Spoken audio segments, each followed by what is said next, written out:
Good morning, St. Francis, and good morning, people of God. It is Thursday, November the 18th, 2021, Thursday of the 33rd week of the year.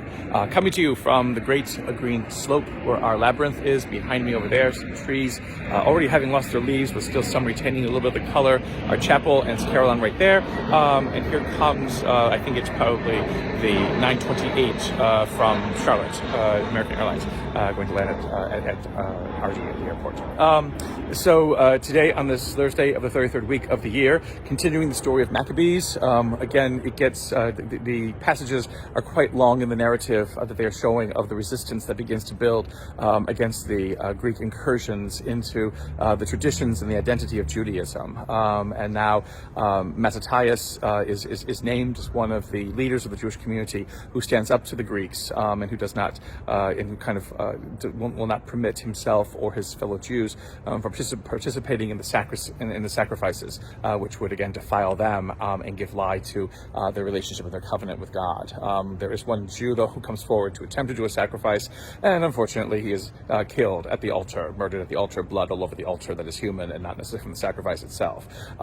There are those then who begin to find confidence in his leadership, and they go off to the desert to be able to regroup, to be able to maintain their identity as Jews, and from there again to begin the great resistance against the Greek occupation of Israel and of the temple. So we will see what again begins to transpire.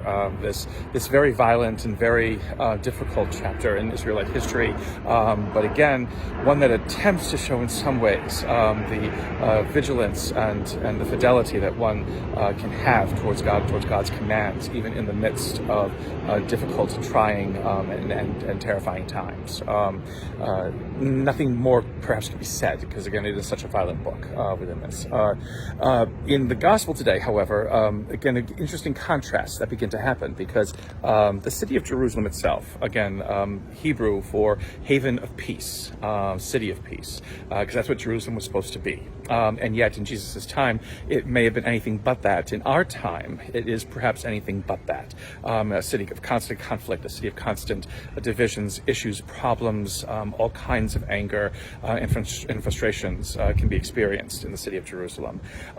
Jesus weeps for Jerusalem today, and saying that unless it remembers itself as a place of peace, it will only have sadness and destruction to follow it, which is in many ways what happens when the Roman occupation begins and the city of Jerusalem is unfortunately destroyed, so that Rome can try to again wipe away the face of Judaism from the face of the earth, and they are unsuccessful, as again many people who have tried to erase Judaism from the face of the earth have been. And again the fidelity to God, and to see God even in the midst of the most trying and difficult times, again is the witness that the gospel tries to bring us today, that these readings try to offer us today.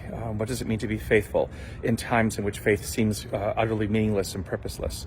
What does it mean to be faithful when that faith is tried, when that faith is challenged? What does it mean to be faithful in times, again, that try our souls, that make us think twice about why it is that we believe in the first place?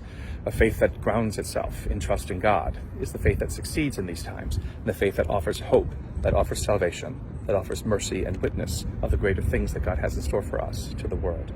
May the Lord give you his peace.